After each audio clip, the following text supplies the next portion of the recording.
Donnelda Bisset, Ephelant and the Juniper Tree. Once upon a time, long, long ago, in a little valley among the hills, far from any town, there lived a juniper tree. Although it was a long way from the town, the tree heard what was happening there, because the wind carried the sound to it. The wind came from the sea and blew over the town, across the desolate green hills, until it came to the juniper tree, and the tree heard.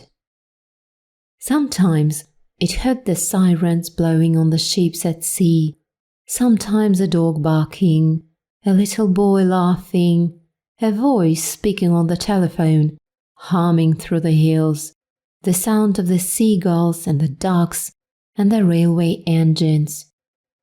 There were many noises on the wind.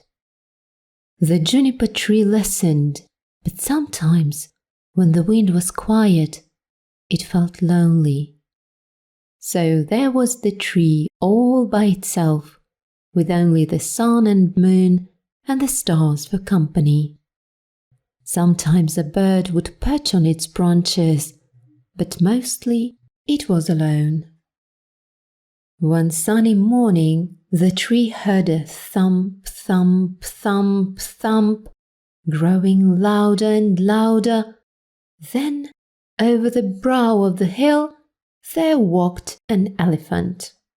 His name was Ephelant. "Hello," he said. "Hello," said the tree. "Are you a kangaroo?" "No," said Effie. "I'm an elephant." "Oh," said the juniper tree. "How do you do?" "Well," said Effie, "there's one thing. I've got a tickle and I would like it scratched." So he sat down under the tree and wiggled, which made his scratch feel a bit better. Then the tree said, "Why don't you get some hay from that haystack over there and sit down and talk to me, and whenever you are tickly, I'll scratch your back." So Effie got some hay and put it all in a little heap beside him in case he got hungry. Elephants like hay to eat and chocolate biscuits, but Effie hadn't got any of those. He sat down under the tree. They had a little talk. Then he fell asleep. All was quiet in the little valley.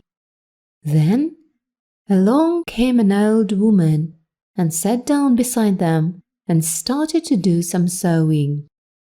When she had finished, as she was putting away her needle, she dropped it and it fell among the hay. How was she going to find it again?